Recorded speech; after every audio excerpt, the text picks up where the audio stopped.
Distance Learning family. We are ready for week 10 of distance learning, and today we are going to talk about community helpers.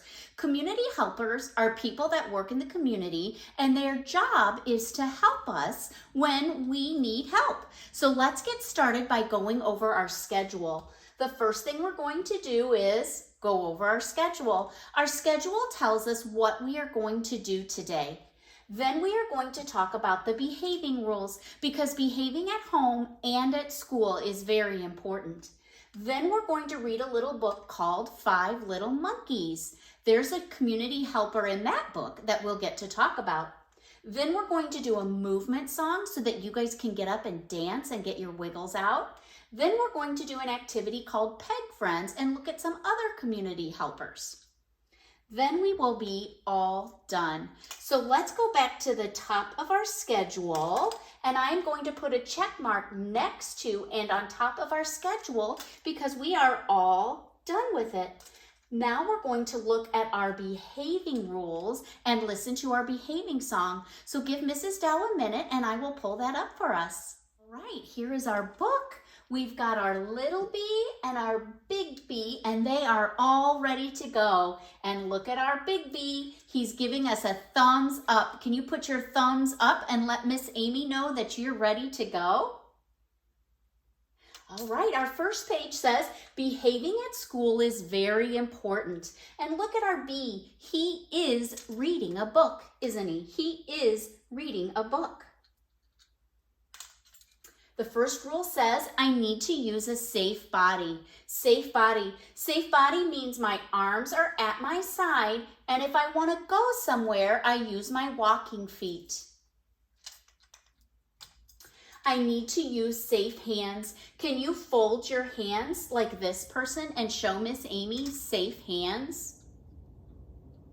I need to use good listening. Good listening means my ears are open and my eyes are on the teacher, on my iPad, on the TV, on a book, whatever it is that I'm supposed to be looking at.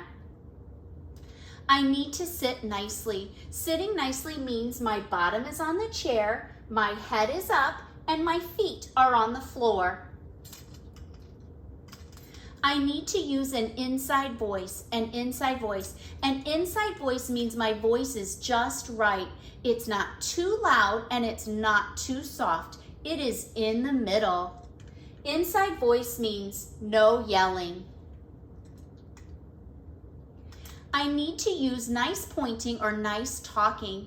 Nice pointing or nice talking means I always do my best work. Behaving at school helps me learn. Let's go over our rules one more time. We have safe body, safe hands, good listening, sitting nicely, inside voice, and nice pointing or nice talking. Behaving at school makes my teachers happy. Who is that? Who is a person, people, or animal? Who is that? If you said Miss Amy, you are right. The end. All right, now it is time for our behaving song. Let Miss Amy get that pulled up for us. Little Mandy Mandarin.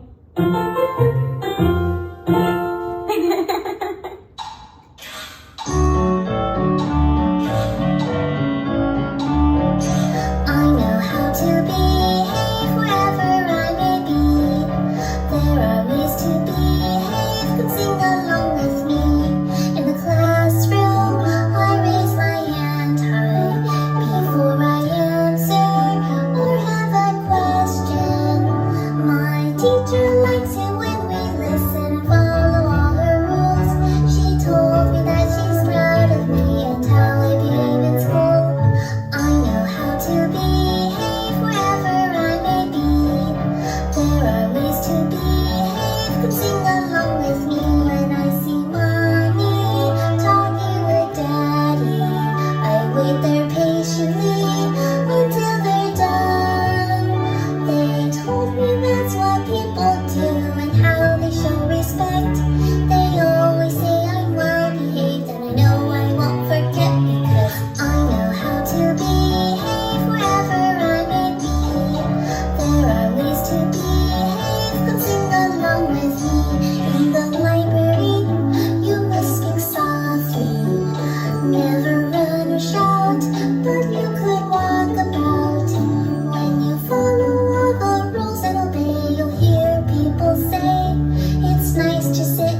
all done with our behaving book and our behaving song. So it is time to put a check mark next to it and on top of it.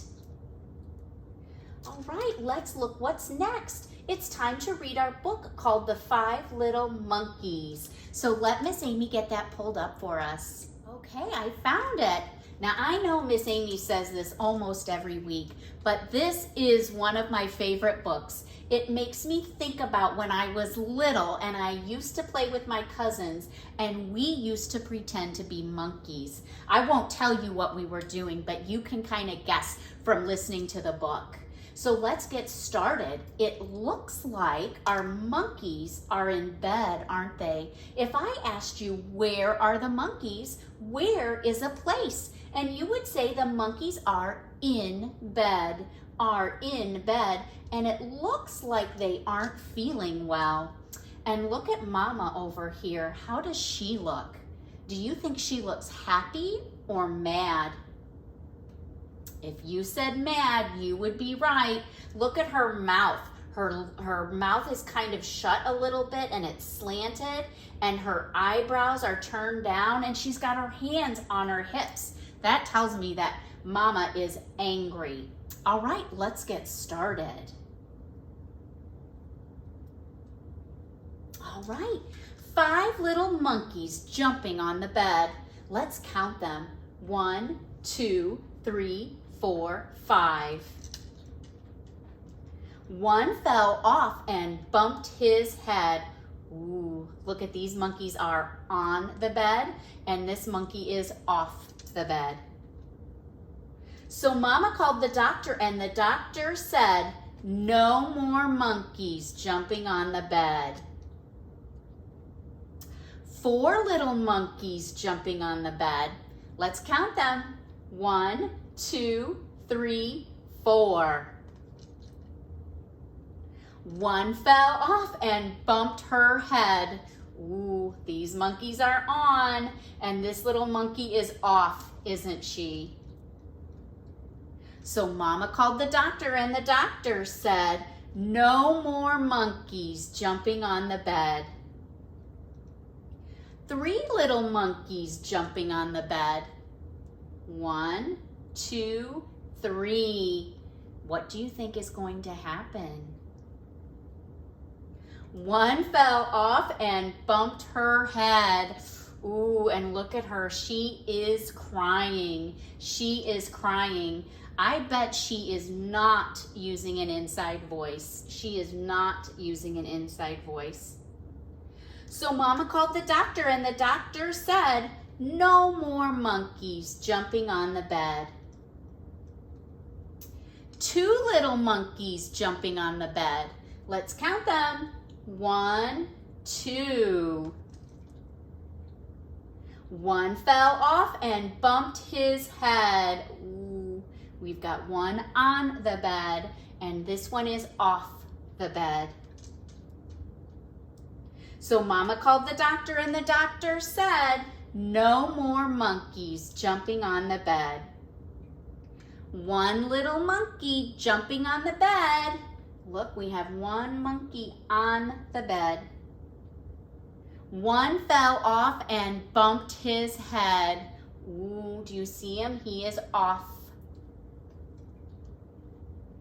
So Mama called the doctor, and the doctor said, no more monkeys jumping on the bed. 0 little monkeys jumping on the bed. None fell off and bumped their heads. Look, they are all gone, and no one is on the floor. So Mama called the doctor, and the doctor said, put those monkeys back in bed. There they are. Now we know why they had their head wrapped. This one has an ice pack on top, and this one has a Band-Aid on her forehead. Now we know why Mama is upset, right? What do you think? Is jumping on the bed a good choice or a bad choice? If you said bad choice, you are right. Why isn't jumping on the bed a good choice? Why is a question that asks for a reason. We answer a why question with because or so. Why is jumping on the bed a bad choice? Because you can get hurt. Exactly.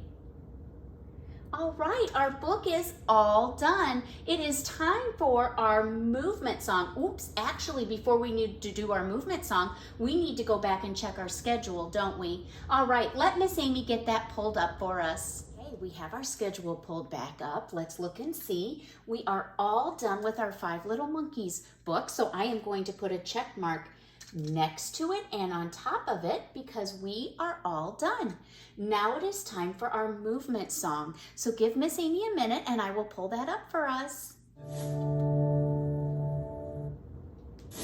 Dr. Knickerbocker from the award-winning CD Action Fun Dance by the Learning Station.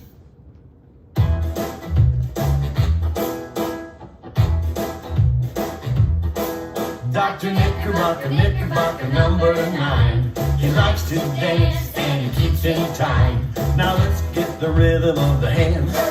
Now we've got the rhythm of the hands.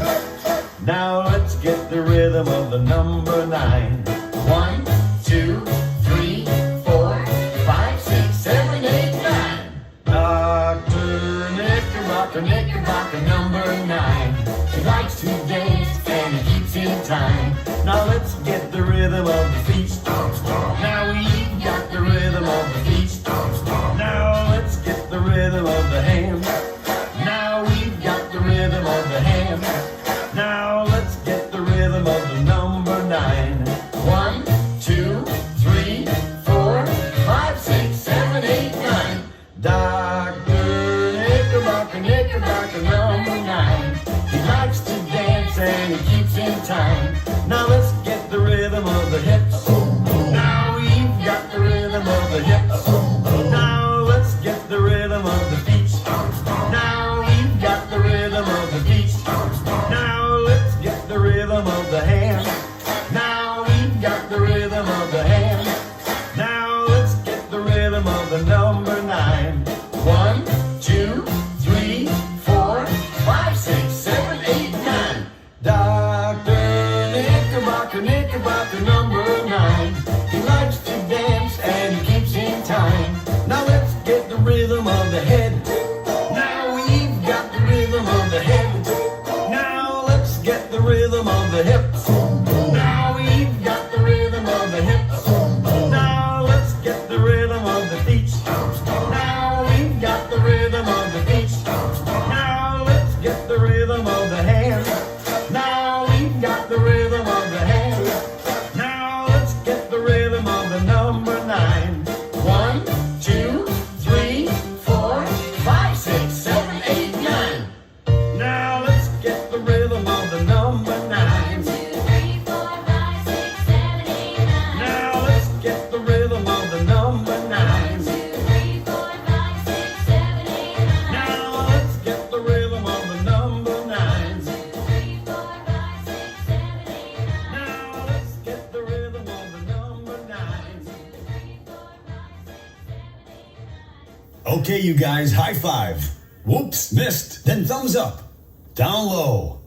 Yeah. Okay, we are all done with our movement song. So it is time to put a check mark on our movement song and next to it because we are all done. All right, now it is time for our last activity called Peg Friends. So Miss Amy will get that set up for us. Okay, we are ready to get started. I have our activity. This is by Learning Resources. It's called Peg Friends. All right, it's called Peg Friends. So let's start. We are going to look at some community helpers. Our first one is a doctor. A doctor is a person that helps us when we are sick. So let's see if we can find where the doctor goes. Ah, I see the hospital right there. So I'm going to put our doctor in this hole, and I think I will turn her around. You can only see her feet. It looks like you can only see her feet. So let me, no, I can't. You're just going to be able to see her feet. All right, let's do our next one. The next one is a police officer. The next one is a police officer. A police officer is a person that helps keep us safe. I see the police station right here next to the police car. So I'm going to put him in this peg right here. Again, it looks like you can only see his feet, but that's okay. All right. The next community helper is a farmer. A farmer is a person that helps us grow food. A person that helps us grow food. Let's see. Here is the farmer right by the barn, right by the barn. Our next community helper is a mailman. A mailman is a person who brings the mail. The mailman is a person who brings the mail. All right, our next community helper is a baker. A baker, one of Miss Amy's favorite community people. A baker makes baked goods like cookies and cakes. All right, our next community helper is a veterinarian. A veterinarian is a kind of doctor that takes care of animals. So I'm going to put her right here by the animal clinic. The animal clinic. There, you can finally see one of my people, can't you? But she's upside down, isn't she? All right. Our next community helper is a construction worker. A construction worker. A construction worker is somebody who takes care of the roads. He is somebody that helps take care of the roads. I'm going to put him right here by that vehicle. All right, our last community helper is one of Miss Amy's favorites, a teacher. A teacher. Do you see the ruler in his pocket? I am going to put him, whoops, I dropped the bottom. I dropped his feet. All right, I am going to put him down here by the school. So there you go. There are our community helpers that we talked about today. Oh, you know what? Miss Amy almost forgot one. I said it was our last, but it wasn't. We have one more. This one is a firewoman. A firewoman or a firefighter helps put fires out, right? They help put fires out. Very important. I'm going to put the firewoman right here by the fire station. All right, we are all done. I hope you enjoyed our learning activity today with our community helpers. Let's get our schedule back out and see what's next. Distance Learning family, I have our schedule pulled back up. It is time to put a check mark on our PEG Friends and next to it because we are all done. And if we look at our schedule, we are all done. I hope you enjoyed our activities today and I will plan on seeing you next week. Bye!